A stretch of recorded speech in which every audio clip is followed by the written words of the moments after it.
বন্ধু, কোরআন থেকে আলোচনা শুনতে হলে কোরআনের কোন আয়াতের উপরে যদি আপনি আলোচনা শুনতে চান, প্রথম 1 নম্বর কাজ হলো ওই আয়াতটি অথবা ওই সূরাটি রব্বুল আলামিন কেন নাযিল করছেন। 2 নম্বরে এই সূরাটির বাংলা তরজমা কি, 3 নম্বরে তাফসীর কি, 4 নম্বরে এই সূরা থেকে আমাদের শিক্ষা কি।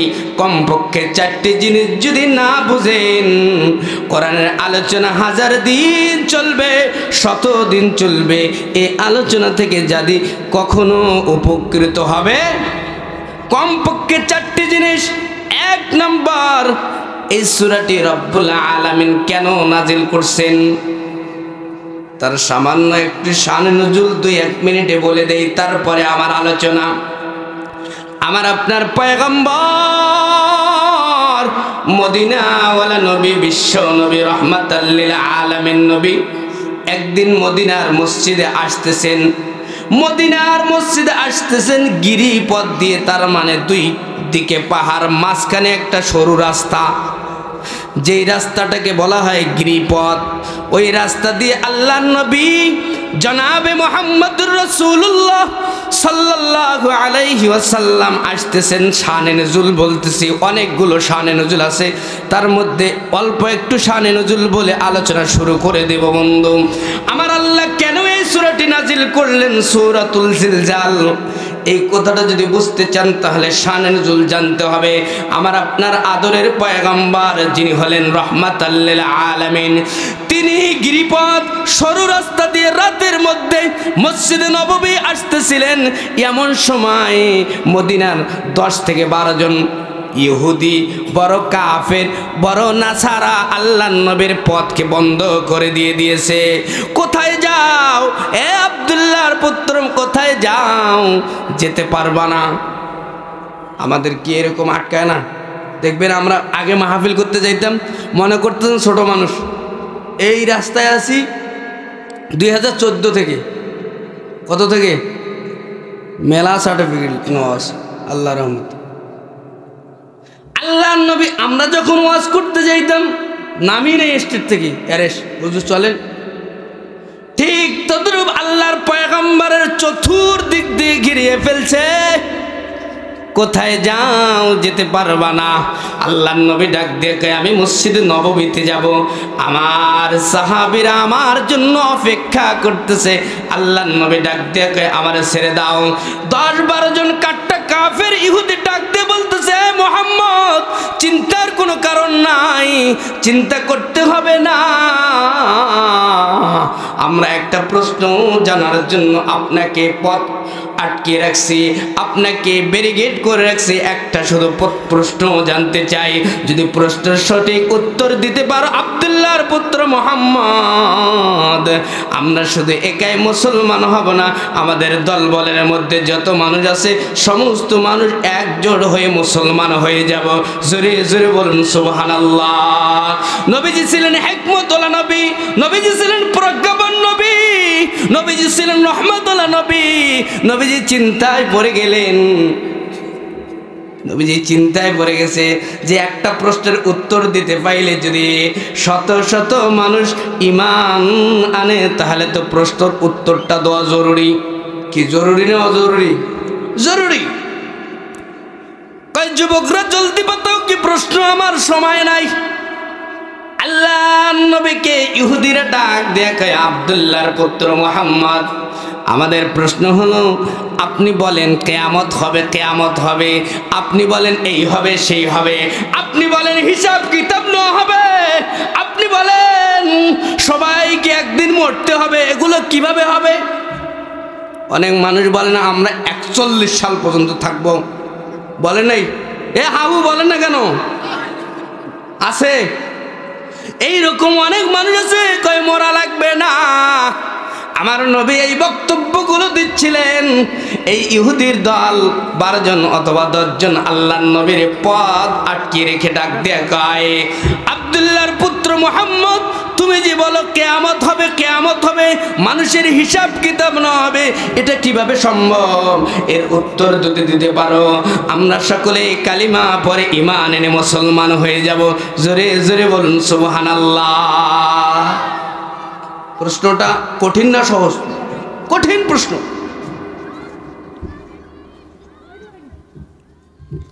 কি কঠিন প্রশ্ন? কিয়ামত কিভাবে হবে? কিয়ামত কিভাবে হবে? আল্লাহর নবী প্রশ্ন শুনে চক্ষুদ্বয়গুলো নিচের দিকে দিয়ে দিলেন। চক্ষুগুলো কোন দিকে দিছেন? আল্লাহর নবীর প্রশ্নের উত্তর জানা নাই। নিচে দিতে দেরি আল্লাহর আরশে আজিমে রিকোয়েস্টিং কল যাইতে একটা সেকেন্ড দেরি হয় নাই। সুবহানাল্লাহ। রিকোয়েস্টিং কল বুঝেন কি? মিস কল কে বলছে আপনি? হ্যাঁ, টাকা না থাকলে অনুরোধ কল, এটাকেই বলে কি? মনে করেন টাকা নাই, তাহলে আপনার বন্ধুকে কল দেবেন, *123 তারপর নাম্বার টিপি হ্যাশ টিপি দিয়া দিলেন, তাহলে চলে গেল। অনুরোধ কল, রিকোয়েস্টিং কল গেল। রাজি থাকলে অ্যাকসেপ্ট, না থাকলে কথা বলেন না কেন? হাউ না বললে আমি কি বুঝবো? আপনারা বুঝতেছেন কিনা? রিকোয়েস্টিং কল যাইতে দেরি আল্লাহর আরশে আজিমে রিকোয়েস্টিং কল চলে গেছে। কেমনে? আল্লাহর নবী বলেন, আমি চক্ষুগুলো নিচের দিকে দিতে দেরি আমার আল্লাহর আরশে রিকোয়েস্টিং কল যাইতে একটা মুহূর্ত দেরি হয় নাই। যখন রিকোয়েস্টিং কল চলে গেছে, আমার আল্লাহ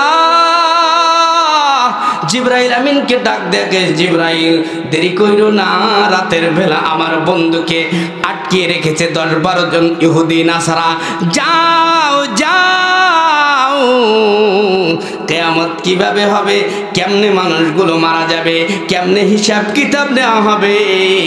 আমি আল্লাহ পাক রব্বুল আলামিন দুনিয়া সৃষ্টির 50,000 বছর আগে লৌহে মাহফুজের কলম দিয়ে এই উত্তরগুলো আমার কালামে মাজিদের মধ্যে লিখে রেখেছি।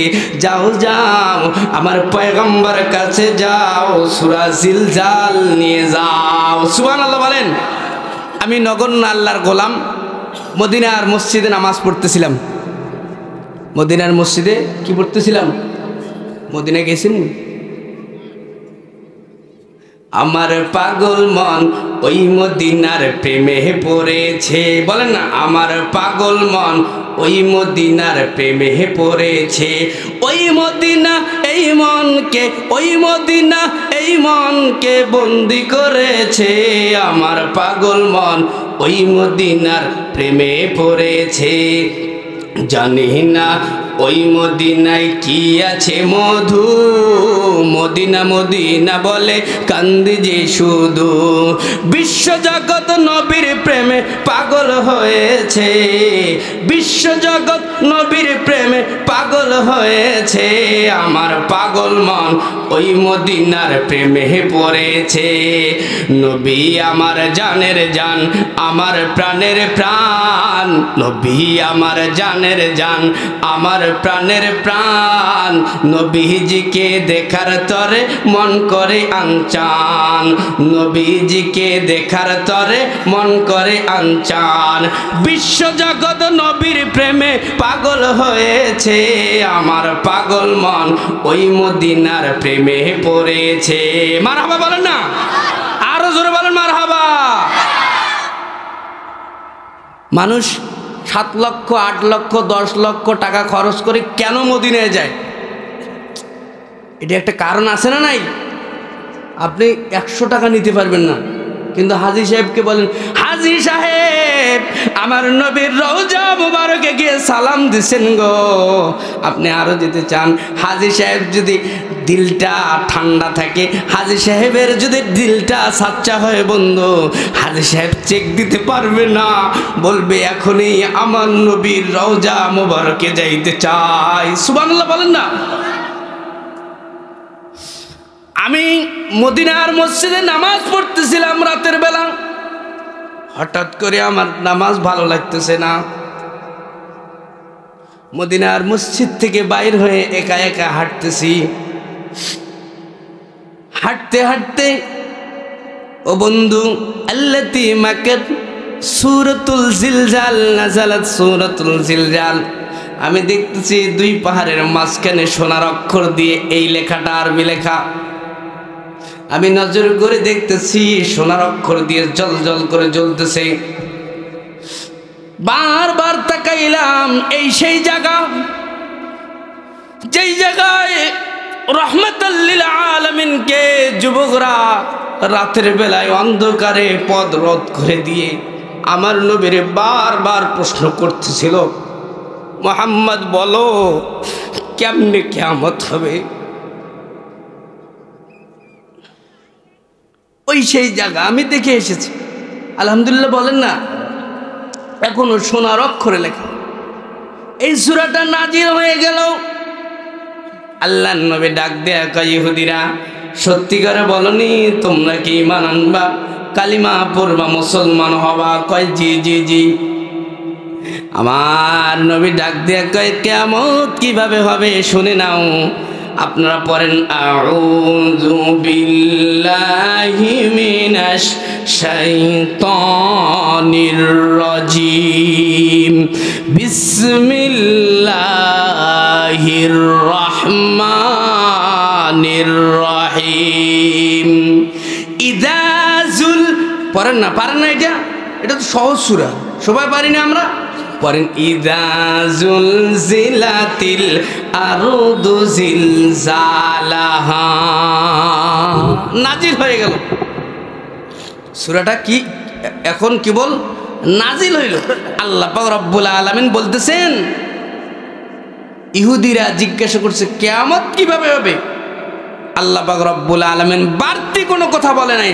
আল্লাহ ডাক দেয়া কয়, ইযা যুলজিলাতিল আরদু জিলজালাহা।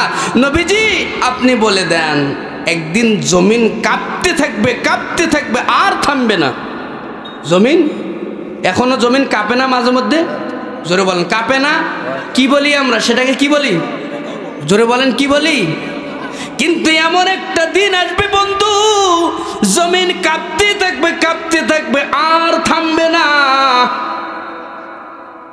আমার আল্লাহ ডাক দেয়া কয়, হাবিব আপনি জানায়া দেন, জমিন কাঁপবে, কাঁপবে, থামবে না যখন কিয়ামত কায়েম হবে তখন। সুবহানাল্লাহ বলেন। মাঝখানে আপনাদের আলোচনা আসতেছে, জমিন কাঁপতে কাঁপতে কি হবে? আমার আল্লাহ পাক রব্বুল আলামিন পরের আয়াতে ডাক দিয়ে কয়, ওয়া আখরাজাতিল আরদু আসকালাহা। জমিনের নিচে যে সোনা রূপা, চাঁদনি, হীরা, মুক্তা, জওহরাত যা কিছু আছে সমস্ত কিছু উপরে চলে আসবে। জমিনের নিচে যা আছে সব কোথায় আসবে? উপরে চলে আসবে। অকালাল ইনসানু মালাহা, অকালাল ইনসানু মালাহা। অনেক মানুষ জমিনের ওই সোনা রূপা সব কিছু দেখে বলবে, এই জমিন থামো, এত নড়াচড়া করার দরকার নেই।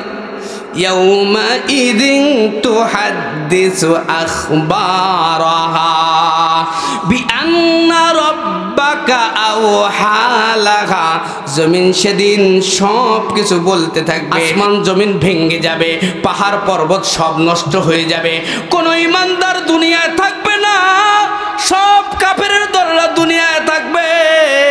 সেই সময় এগুলো যে হবে, বলেন না কার হুকুমে হবে? একটা আঙ্গুল, শাহাদাত আঙ্গুলটা আসমানের দিকে দিয়ে বলেন না, এই সমস্ত কার হুকুমে হবে? আর জোরে বলেন, কার হুকুমে? আল্লাহর হুকুমে হয়ে যাবে। ইয়াউমাইযি ইয়াসদুরুন নাস আশতাতাল লিউরাউ আমালাহুম। সমস্ত মানুষ সেদিন কিয়ামতের ময়দানে দাঁড়াবে একা না, নিজের আমল নিয়ে, নিজের দলের সাথে। সুবহানাল্লাহ বলেন না। ফামান ইয়ামাল মিসকালা যাররাতিন খায়রান ইয়ারাহ। সেদিন সমস্ত মানুষের যাররা যাররা হিসাব হবে। কি কি এটা অর্থটা বলছে, ওমান ইয়ামাল মিসকালা যাররাতিন শাররান ইয়ারা। যদি ভালো কাজ করে ভালো কাজের হিসাব হবে, খারাপ কাজ যদি করে খারাপ কাজেরও যাররা যাররা হিসাব হবে। না হবে না? যা করছেন আপনি একটা মেসেজ দেন। আমাদের বাংলাদেশের দল কতগুলো? হ্যাঁ, তাবলিগ কয় দল বলেন না? মারামারি চলতেছে না, শুনেন নাই? মরিও গেছে না? আরে আমরা কোনো দলাদলে চাই না, আমরা এতাতেও বুঝি না, আমরা জুবাইর গ্রুপও বুঝি না, আমরা সাত গ্রুপও বুঝি না, আমরা বুঝি আল্লাহর কোরআন আর আল্লাহ রসুল। কথা বলে ঠিক কিনা? আমরা কোনো গ্রুপ চাই না। যে তাবলিগে গেলে মানুষ মারা যায়, যে তাবলিগ গেলে মানুষের জীবন চলে যায়, এই তাবলিগ দিয়ে কি হবে বলেন? বলেন, এরা একটা আগের যে সরকার ছিল তাদের একটা এজেন্ডা বাস্তবায়ন করার ষড়যন্ত্র চলতেছে। কথা বলো ঠিক কিনা? বলেন, বাংলাদেশের দল কতগুলো? অনেকগুলো। বলেন অনেক দল, ইসলামী দল, চরমোনাই, আটরশি, তারপর জামাত ইসলাম, ফুরফুরা, তারপর জমিয়ত, খেলাফত, হেফাজত। আর যদি দলের নাম বলতে যাই 100 পার হয়ে যাবে। রেজিস্ট্রেশন করা দলে অনেকগুলো, রেজিস্ট্রেশন ছাড়া অনেক দল আছে না নাই?